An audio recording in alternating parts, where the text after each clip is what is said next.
जय हिंद, जय Bharat, and welcome to Dev Talks. This is Aadi अभी मेरे साथ हैं doctor Pooja Bhatt, who's going to tell us what's happening in the Philippines.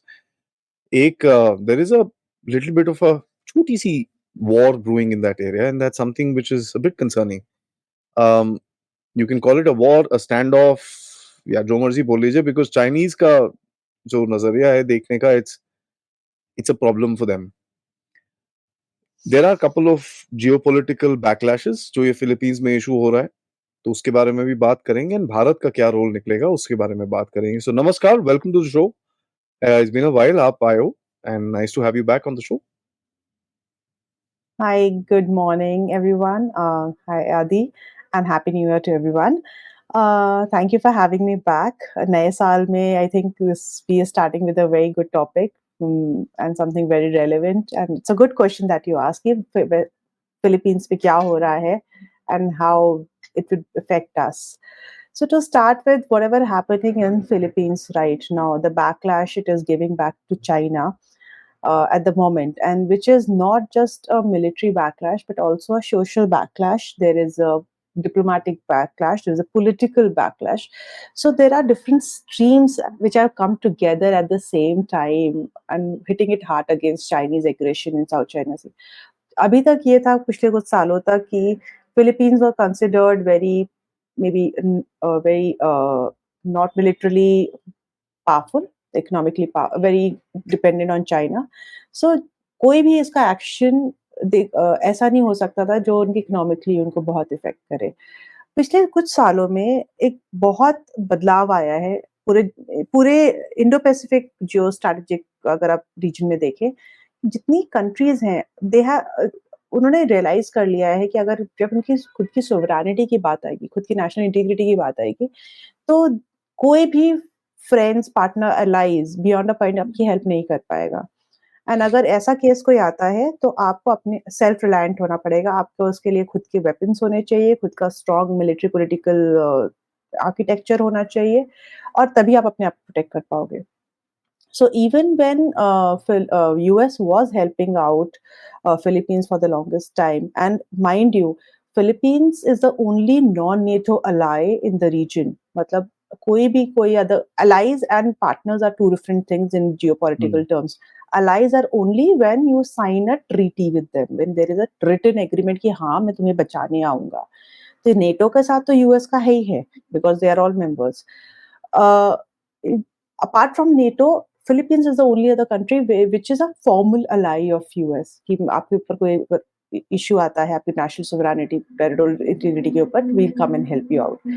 Now, given that scenario, Philippines was still not very comfortable with having a direct confrontation with China, because they knew they will not be able, because US presence was not very stable in the region. If you see the Bush administration, uske the Obama administration, uske baad whatever subsequent Trump administration, so the attention towards the entire region of Indo-Pacific, Asia Pacific, was not very constant. So Philippines was not very comfortable for the longest time कि अगर मैं कल China से पंगा लिया तो would I get a backlash, or what would be the consequences?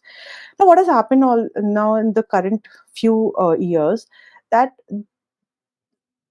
US has realized that Indo-Pacific is a region of major interest for us, because there are, let alone be anything, there's a major economic reasons to be here. This is the market. It is the place where the future lies ahead. So जहाँ पे ये ऐसी situation रहेगी, वहाँ पे superpowers will be present. So no matter what you say, US and European countries will be present. France, Germany, whatever countries are there, they will be present in the region, because the importance of geopolitical, geoeconomic importance of the region.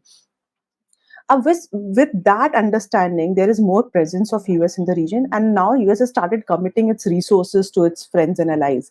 Now, Philippines being the major ally, we have seen over the past few years that we have new bases opening up in Philippines. And this is happening parallelly at the same time when China has been making more aggressive movements in the South China Sea for its own parallel ambition of becoming a global power.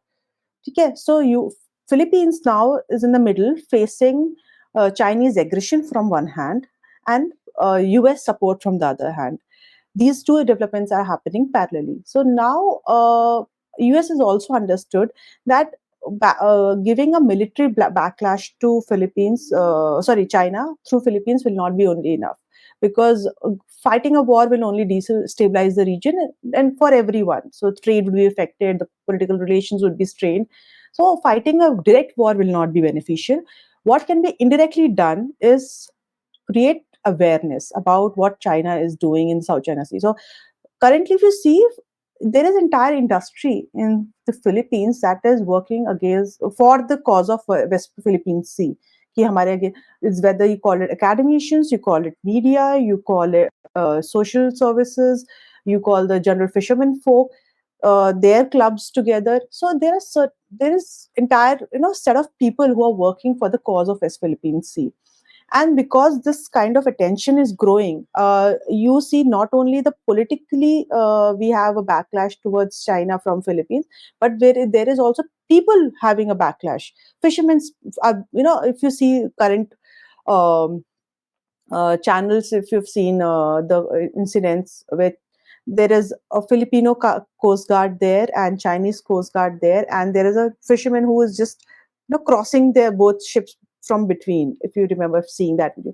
So that kind of courage has come within the people, that military, the Filipino military is getting stronger and they will support no matter what. So these are the kind of dynamics which are developing and only getting strengthened over the time. So this is what we are seeing, the culmination of everything we are seeing it right now. Interesting. मेरे को that is all good. Philippines ने पंगा ले लिया and that's fine. And but interestingly, एक इनका जो Philippines का tactic है, जो which I kind of find very interesting, is that the world never believed कि चाइना ये सब उल्टे काम करता है. ठीक है, so what the Filipinos have done, and very interestingly, कि ये अपने साथ जर्नलिस्ट लेके जाते हैं शिप्स के अंदर, उनके कोस्ट गार्ड के शिप्स के अंदर. अब वो यूएस पुराना वो सेकंड वर्ल्ड वॉर का रैकेज वहां पे पड़ा है, उसमें इन्होंने सोल्जर्स बिठा रखे हैं. Every second day they are there उनको रिप्लेनिश करने के लिए, ये वो एंड ऑल दैट स्टफ. वो I find it very funny, क्योंकि आप रिप्लेनिश तो हफ्ते में एक बार ही भी कर सकते हो, महीने में एक बार ही भी कर, लेकिन हर 2 दिन में खड़े हो जाते हैं वहां जाके. It's literally they are also kind of you know trying to finger in China कि यार कहीं ना कहीं इनको भी थोड़ा सा तंग किया जाए. व्हाट डू यू से फॉर दिस टैक्टिक? इनका क्या मोटिव है टू टेक जर्नलिस्ट? आपने जैसे बोला दुनिया को दिखाना है, एक तो वो है, इससे चाइना पे क्या इम्पैक्ट पड़ रहा है? That's a very good question and very important one, because till now, till 2016, किसी को पता भी नहीं था साउथ चाइना सी डिस्प्यूट क्या हो रहा है. दुनिया was not concerned about it. All of a sudden, a country which is so small, otherwise in front of China economically, militarily, won a case against China जैसी country के against, and then since then we have been seeing these developments happening. If you talk about why these people are doing, the taking journalists and all, this has been something which has been advised to them by a lot of scholars, and I think I was one of them. So what we were trying to do over the years, when we were talking to a lot of Filipino scholars and everything, we told them, see, you are a archipelagic country, you have you have a maritime nation, and being a maritime nation, you must be one of the very outlier ones, like India, who do not have a maritime policy anywhere. You do not have any concerns about, you don't know your maritime claims kya hai, you don't know your maritime zones. So these are something when you are not politically yourself aware how you're thinking of protecting it, your entire infrastructure is in shambles. So first of all, you need to create awareness about in your own people, especially fishermen, because fishing is a major community there in terms of economy, in terms of social composition, and they should know that their rights are being infringed every time there are Chinese militia coming to your waters and fishing in your waters, and they are your economic zones. So create awareness. How do you create awareness? By television, which is the very cheapest and most accessible source anywhere in the world. So now that's why what they've started doing is taking journalists with them, and before China can twist any of the information कि भाई हमने अपने आप को protect किया था, Filipinos हमको attack कर रहे थे, हमको तंग कर रहे थे, हमारे लाइन में आ रहे थे. Instead of listening to their version of the story, you take your people there, let them see what is happening, let them record it, let them show it to your own people, and then let them decide. And it's not just only your own people will see, it's the rest of the world will see. So your people will get educated about your rights and claims and what's happening to them, and also the rest of the world is getting, you're getting the attention, support from the rest of the world to your own cause. So that is how the entire narrative had started, and I think which is very well built now. And as I was saying, there are a lot of social media people who are there, who are making a case for it. So that is how it has increased over the time. It's very interesting actually. It's a new tactic, and मेरे हिसाब से तो China ऐसे, for the lack of a And you see, better word, it is effective. It is effective. You see yeah, the kind of support Philippines is getting because of that, and China is getting so much of backlash. You एक you can backlash, shut दूसरा up. फंस गया है. This is Two, something people, millions of people are watching. How can you negate that in front of millions of people that मैंने ये काम नहीं किया? People are seeing it. They are making their own judgments. So yeah. despite Chinese foreign ministry coming every time, no, it was Filipino fishermen who were, nagging us, who were coming in our waters and, whatever. World is out there to see who's entering into whose water. Hmm. So you're making a very straight case for yourself. How do you see Philippines का? अभी देखिए, कहीं ना कहीं US से भी जो भी उनको सपोर्ट आया है, it's not Hmm. What US could do. ठीक है, थोड़ा डेटरेंस, ये वो, यूएस का कोई मिलिट्री सपोर्ट नहीं है. It's basically moral support. हाँ, आप करो करो, कुछ होगा हम देखेंगे types. there's been very little military action या military patrolling या military display. अभी इस तरफ इस टाइम पे ज्यादातर all the action is towards the Mediterranean or in the Red Sea. इस तरफ this area has been kind of left open. How do you see that? अभी Philippines, has the Philippines chosen a wrong time? Uh, what has Yeah. happened here? So there are two, three factors which are working in together, like working together at the same time. First of all, as you mentioned, there is Chinese divided attention of US, whether it was created purposefully to divide that kind of attention, because once your hotspots divide, US has to answer on those hotspots. So your militaries where navies would divide. So was it created, or was it, it's just happening at the same time? We can't say much about it, but yes, one is that US is not divided with its resources, and it's definitely its commitment towards the region. One is that. Second, I think there must be a tacit understanding between Filipinos and US that they will not try and show very very overt reaction to China in terms of having exercises, because Philippines knows that in the end they would have to fight the war. So let's not finger Chinese too much, which can cause retaliation. I think that there must be some kind of tacit understanding of not having a very overt military Hmm. presence and exercises. Third, if you understand that the US resources in the region has developed further, like in the sense Philippines has four new bases, I guess, in the last 1 year after the enhanced defense cooperation agreement was signed last year. So now they have gotten four more naval bases, okay, in Philippines, and three out of them is absolutely on the northern part, which is closer to the West Philippines or South China Sea, if you understand the map of the region.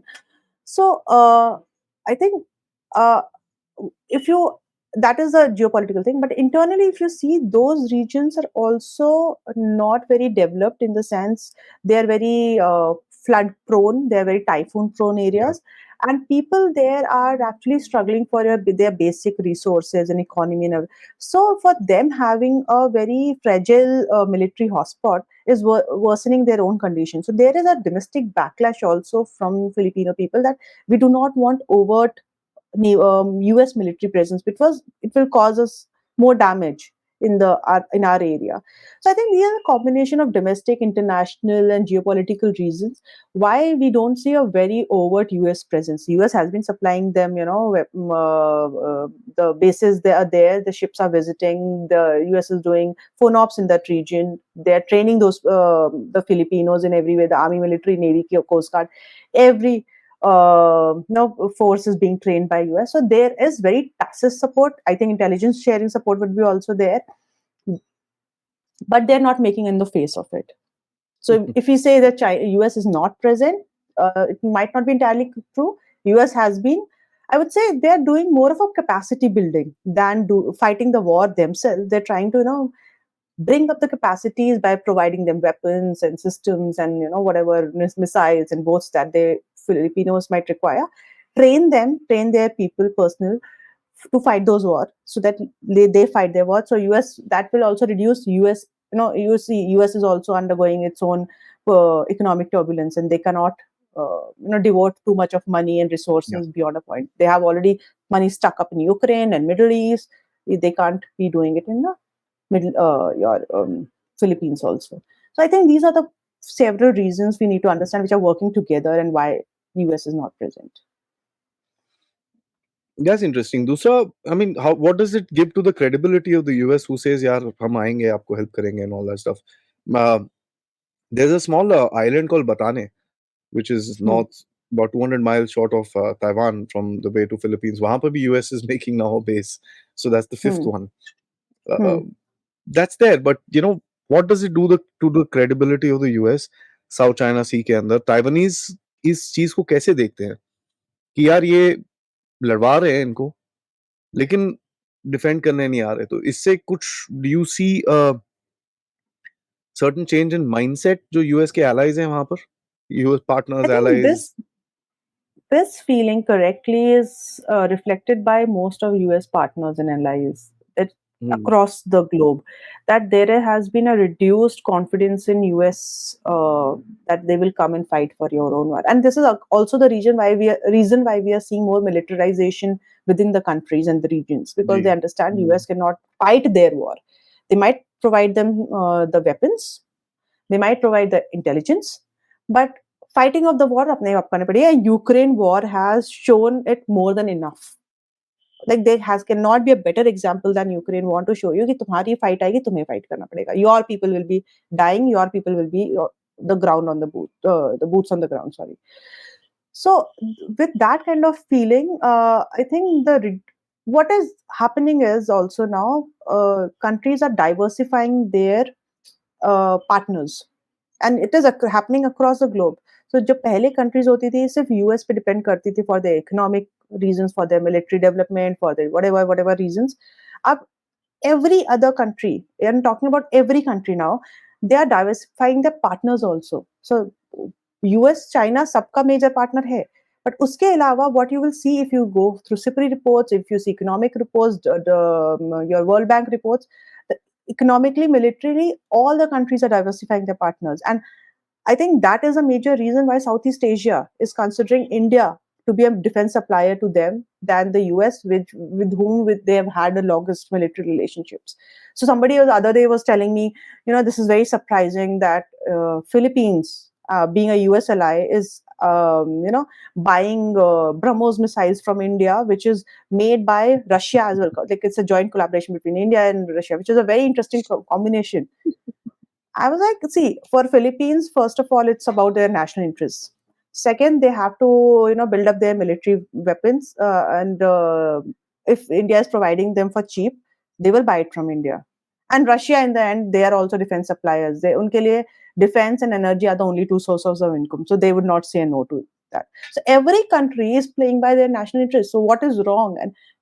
And in the end, it's US's burden is lessening. US has to commit less resources. कि Philippines अपना weapons खुद खरीद रहा है, let them buy. हमें अपने कम देने पड़ेंगे. And हमारा target तो China ही है, तो वो भी China से fight करेंगे, हम भी China से fight करेंगे. Let them buy their own weapons and fight China. रखा So बोलते I हैं. think this makes a lot of logical sense for everyone to do that. Like that's not even surprising for anyone.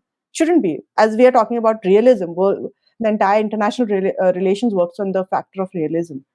There is very much pragmatism. कि मतलब why there will be diversification of relations, and why we should not anymore depend upon one of the clubs. It's not Russia or US or India or sorry, US or China. जिससे तुम्हें फायदा हो रहा है, go to them. National interest matters in the end. But there is something called optics also. Yeah, That absolutely. हाँ, so वो optics में US थोड़ा सा वीक नहीं आता, जो एक टाइम था Mm, when US would not let any of his partners, allies even be touched, and आज the presence is less. So that tells you there is a certain Resources. rollback. You, it's optics is when, so US itself is realizing that it does not, एक तो internal उनका cohesion जो है, that is weakening year on year, Republicans, Democrats, and within the both two parties. Yeah, So yeah, with that kind of huge divide, and world is seeing, एक time था maybe world would not know what's happening. Every day, like the only channel that would run international channel showing a news would be US. Everyone knows क्या हो रहा yeah, है US में. So we all know. So optics तो automatically उनकी खत्म हो जाती है, because we all know that they are not as stable as they might sound, and how much we can rely on them. And I think now the int agencies of all countries are very much aware that how much we can rely, and where, recent incidents that have happened, that even the best of relations cannot be spared by certain issues like Panu incident and all that happened. We know that we cannot rely on a country entirely. US also has degraded their own optics because of certain incidents. I don't know whether it was not well thought through. What was it, intentional or unintentional? I can't say much, but I think some of the optics they have spoiled it for themselves. We can't say what are the reasons, but that's no, happened. you're absolutely right. I think you've hit it spot on target. That's the thing that I मेरा opinion ये है. I just wanted to kind of see if you have the same opinion. दूसरा, अगर आप Taiwan को देखिए, Taiwan को भी ये चीज समझ में आ रही होगी, यार ये दे देंगे थोड़े हथियार विथियार, वेपन शेपन दे देंगे, बट उन्होंने लड़ना नहीं है हमारे लिए आके. एंड वो चीज आपको you can see with the dialogues that are coming out of China now. People are saying कि भाई अब तो टाइम आने वाला है, ये है वो है. How do you see that? Because China भी एक तरफ से, आपको हम सबको पता है कि China is weakening day by day. तो इनके पास भी टाइम नहीं है अभी. If they have to do what they have to do, they have to do it within the next 1 or 2 years. नहीं तो इनके पास टाइम नहीं बचेगा अभी. They won't be able to do it. क्योंकि जो भी कह लीजिए, लास्ट मेरा जो पॉइंट है कि जो लोकल कंट्रीज हैं उस रीजन के अंदर, वो सब स्ट्रेंथन हो रही हैं. Hmm. तो how do you see that Taiwanese issue going forward? See, I think one of the most scary things that started with the new year, and if I read that Xi Jinping said two very important things in his speech, New Year's speech yesterday. He said that Taiwan reunification will happen and happen very soon. And also, in the passing by, he accepted that Chinese economy is worsening. And we have had these discussions before that the moment Chinese economy will worsen, they will do anything and everything to save the face of the leader. And this is scary. So this year might see, Taiwanese cause getting even worse, where we might see more of attacks, more of, those transgressions that have been happening, and they've increased considerably. So I think that is very scary. 2024 would be a very scary time to be in geopolitically. As you rightly also mentioned, and we've had this discussion before, that countries are now militarily arming themselves. It's interesting that the arms supplies have increased so much over these years. I don't know whether it is the actual realization that they need to fight for themselves, or also it is also it might be a created uh, threat, the perceived threat of that your security is under threat, and you need to, the only way you can do is buy more and more weapons. Somebody is definitely getting benefited out of so many wars and so many weapons selling, definitely.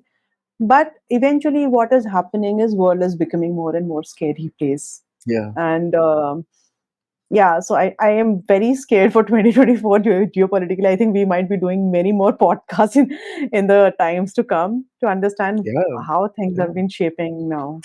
And that speech is actually scary. Yeah, that's the whole thing, because कहीं ना कहीं Taiwan would be looking around and saying, यार ये तो आए नहीं, कहीं पे कुछ हुआ नहीं, हम तो गए. And that's why, if you notice, ये Taiwanese के जितने भी your election speeches and all that are very reconciliatory on China.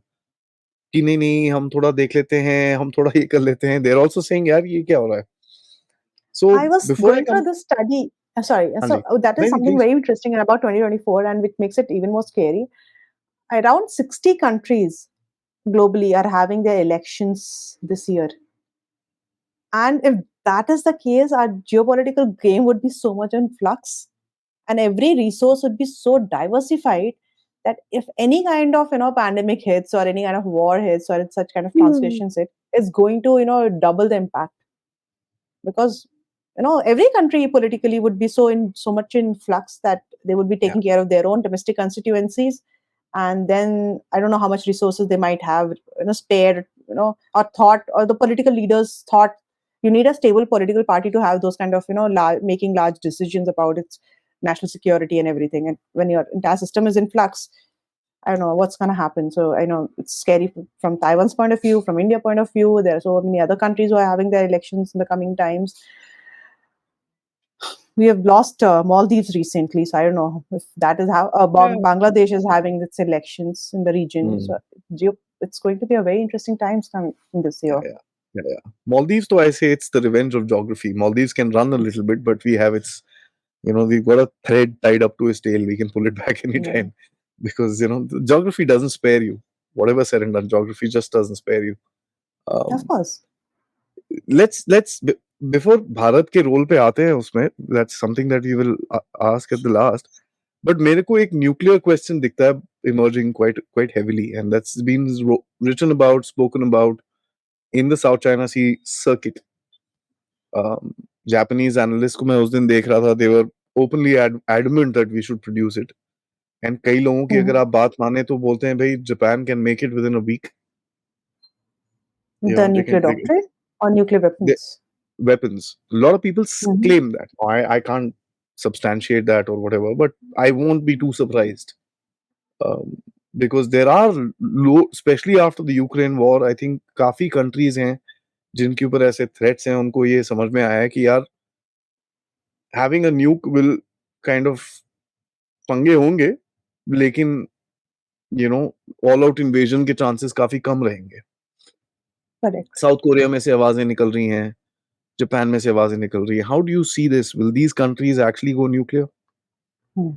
That's an excellent question, and this is one question. And me, by being a student of nuclear studies for all these years, also, this discourse has been always there that nukes are always a prestige issue. Prestige issue because initially Russia, US had it, and they were the most powerful. They were seen as the most powerful countries, and nobody would dare touch them. And later on, that led to other countries also developing their own weapons, India included. When we did our peaceful test, when we had both China threat and Pakistan threat with us. So this tag of prestige and protection that comes with having a nuke is very real. And so I won't be surprised. Like Iran definitely has uranium enriched uranium for their weapons. They have it. Everyone knows it. They have it. Similarly, North Korea might have it. You have other countries in the region who might also have it. So it only makes sense. See, nuclear technology is not easy. To be very honest, it's not very easy to make, easy to manufacture and everything.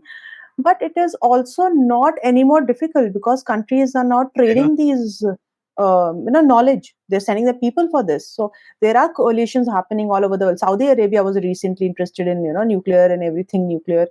So our countries are now interested. They have money. Other countries who want who want to sell out their resources for whatever reasons, they are doing it. So nuclear threat is getting real by the day, and I think there is where the nuclear debate will also come in the picture in the coming times. That countries will seek nuclear weapons, and how this will change the entire threat scenario about at the regional level, at the global level. So I would not, a new Japan, especially, a country who has been pacifist for the longest time, they change their constitution. So Yeah. I won't be surprised if tomorrow they have come up with a weapon as well. I But mean, yeah, I'm. if the threat is real, if you know the threat is real and you can't protect for yourself, and your allies beyond a point might not be able to help, see Ukraine.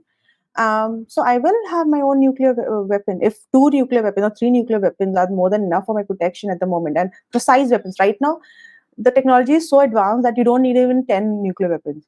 If with precisions, if you have three, four weapons also with very accurate kill capacity, countries will go for that. They'll pay for it. They'll get those weapons and they'll make it ready for their own protection. And the way the regional security, international security is being getting more and more fragile, I think countries will do it. Absolutely, and that is, one of the biggest this thing कि कोई जो next flashpoint होगा South China Sea में, that could easily escalate into the unthinkable question, क्योंकि uh, जो size difference है countries के बीच में, I mean whatever said and done, China is big, the size difference is huge, and अगर ये countries के ऊपर कुछ damage आता है तो these countries would want to also let me just say threaten China with the same kind of damage, कि भाई तुम करोगे तो हम Yeah, that's correct. But एक saving grace इसमें ये है that there have been 5 or 6 nuclear weapon-free zones that were created by the countries. Southeast Asia nuclear weapon-free zone is also a thing. And every time ASEAN takes care of that, every year they come out yeah, with statement. They have a yeah. para that we will affirm for nuclear weapon-free zone. So Southeast Asian countries or ASEAN countries going for nuclear weapons would be a lesser of chance, but for South Korea, Japan, it might be a higher Higher possibility of chance getting it. जी। अब But आते हैं भारत के role पे। You mentioned about defence partner, you mentioned about reliability. हमको ये भी पता है कि जब ये फिलीपींस का चक्कर चल रहा है, there is Indian navy presence with in hmm, the area of Philippines. हम लोग उनके साथ एक्सरसाइजेस कर रहे हैं। Chinese are pretty miffed, oh नहीं, you know, as usual. India has no place in the Philippines area. Really? Who are you to decide? I mean, ये पूछना चाहिए कि somebody needs to tap on their shoulder and ask, आप कौन होते हो पूछने वाले? But it's interesting that you are showing your presence there. आपका वियतनाम के साथ बड़े जबरदस्त relations आगे जा रहे हैं. The Sabang port in Indonesia is moving forward pretty fast. Philippines के साथ the first delivery of the BrahMos should be there anytime now. hmm, correct. Hmm, ठीक है? Anytime now. hmm, तो hmm. um, how do you see the role of Bharat emerging इस region के अंदर, इस South China Sea region के अंदर? So, about India's role or Bharat's role, see, it's become emerged very clearly that our so basically our approach towards maritime is for the economic reasons, and which is very clear for all the countries also, that economic development and our security go hand in hand. Our trade pass by maritime. Our 55% our own trade goes by, 80% of international trade. So fact numbers I'm not trying to throw, but I'm going to tell you that the importance of trade going through the maritime is very important because of your economic development, and you need to be protecting those ships. Red Sea example, we have seen that if your region is very threatened by any kind of actor, state actor, non-state actor, immediately your trade gets affected. Thinking exactly on the same lines, our Indian Navy actually tried to, started this first responder and preferred security partner. These kind of initiative to help other countries in the region. Similarly, it was backed by our own political leadership, by the terms of Sagar, security and growth of all the region, security and growth, economical growth, and security. So of all in the region. So it's just not our own protection of our own trade, our security will not be like complete without others being protected at the same time, because we are all interlinked through our maritime domain. So with that kind of vision, we started, that Indian Ocean region, India would try and take care of security of everyone, and countries who are not economically so at that level of making military commitments for themselves, India will try and help them out in different ways, whether it's training, supplying them weapons, supplying them whatever platforms may it be like missile, the boats, the ships, submarines. That has been going on for some time. But if you say that if that what China is trying to say, that India has no business in South China Sea, We can say at the same time China has no business in the Indian Ocean, but that's not the truth. Truth is, if our trade goes through that region, and if Japan, South Korea, countries like those are our major trade partners, also our trade will go through South China Sea, and we need to protect that trade. Similarly, China makes the same case that their trade will be crossing, Indian Ocean for going to West Asia and to and fro. So they need to be present here. So neither of the claims, India's claim going to South China Sea and beyond, and China's claim coming to Indian Ocean, are neither new or unique. They can lie at the same parallel level. So no country can say that you have no business being there. It's our business. We know where we want to be. It's very clear. So, and also, China should be reminded that India's presence in South China Sea is not new. Our ships have been visiting, making port calls in Vietnam, Philippines since 1960s. I think 62 or 59 was one of the earliest recordings in Indian Navy. So if those visits are not new, what we are trying to do is just amplify them at the moment, because the trade have been amplified and the threats have been amplified. No, in that regard, Bharat's position or India's position in its maritime domain is completely justified. So is if tomorrow China would say, "See, I need to be present in Indian Ocean, and that's why I need the basis." Agreed, but the kind of basis you are developing is actually the reason why we are raising question. India is not going there and developing, submarine type jetties and those kind of constructions. We are not doing anything of that. That's not there. We are just going for our port calls. We are doing our trade. We are protecting our sea line of communication. It's all justified what we are doing. What is not justified is what you are doing. So I will make that kind of argument for Bharat or India, whatever you may like to call it, that we are very clear with our vision that maritime is the domain which will bring us our growth, which will bring us our prosperity, and that is why security of all those interests is very important. Because if we won't protect our own interests, nobody else will come and protect our interests. I think with that thought, India is approaching its maritime domain, and if other आपने countries, sorry, yeah, please.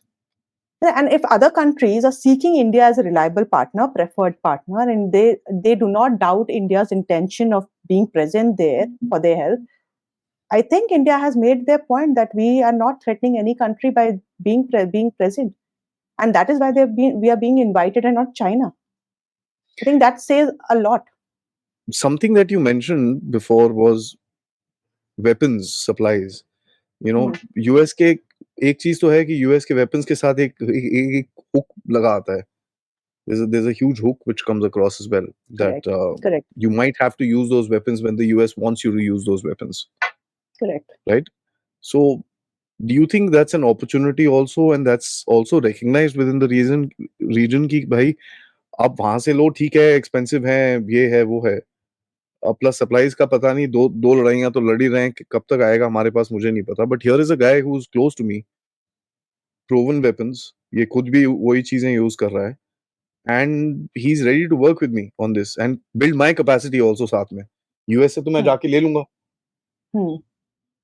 है कि नहीं, I Why by not? It, but मेरे को कुछ capacity building नहीं मिलेगी वहां से. So do you think that is also a influencing factor in actually increasing जो weapon sales हो रही हैं भारत की उस जगह पे? That is very important to understand that military trade, the defense trade, always comes with a rider. Either you keep buying supply the spares from us because we are the ones who develop it, we only can provide the supply, or the kind of TOT, transfer of technology, that happens, or the intelligence sharing that happens through that platform. You are always tied to that particular country where you buy your defense weapons. That is underwritten rule everywhere. And it will come with India's case also, because if India is developing certain kind of weapons and supplying, we are the ones who will be able to, provide them the parts and the transfer of technology later on, and intelligence sharing, which is interlinkable types for interoperability between the countries. So that is a clear cut case that will always happen. What India, what makes India more reliable would be, first of all, the profit margins. That, see, military industrial complex, I think, is the richest industries in the world. Whether Good you point. talk about Russians, whether you talk about Europeans, whether you talk about Americans. So the kind of profit margins they make on the weapon selling is too much for these Southeast Asian Yeah, countries yeah, or any other yeah, poor countries. India will try and cut that down. Profit yeah. making India will also try to make for whatever for obvious reasons, because the part of profit also goes for your own internal growth and technology development and everything. So that would be always there. But we are not only more reliable in terms of providing our weapons, but also provide at a very cost effective manner and long-term manner. And now with our own Atmanirbhar Bharat defense production schemes that are going on, we are trying to be a long-term supplier of weapons. It's just not that once we have supplied the weapons with lot like Chinese spares dhunte raho duniya bhar se. We won't try and do that. We will also supply our spares. So that would be a long-term commitment that you would be making with the country. Why we have this kind of commitment with Russia? Why India is so much Indian military relying upon Russia? Because we know Russia से weapons लिए हैं या जो platforms लिए हैं हमने whether the sea platforms or the air platforms, we will continuously get our spare supply. एक generation नहीं दो generations के लिए मिलेंगे, which is not the case with Americans. They are like एक सब भेजा उसका after one generation they'll retire the spares. अब now you're sitting with a platform with no repairs to have, no spares to have.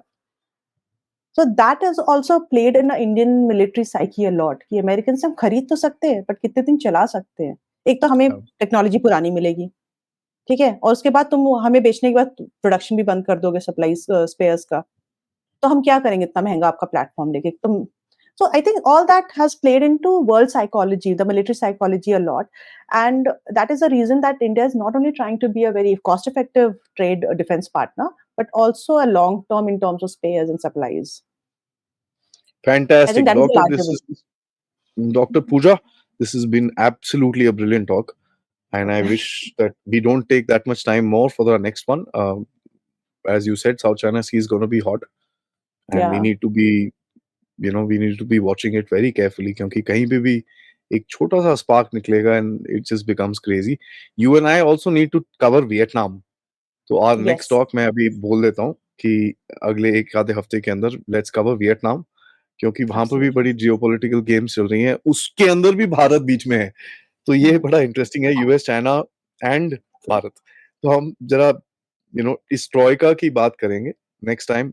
Till that time, thank you so much. जय हिंद, जय Bharat. Thank you for having me.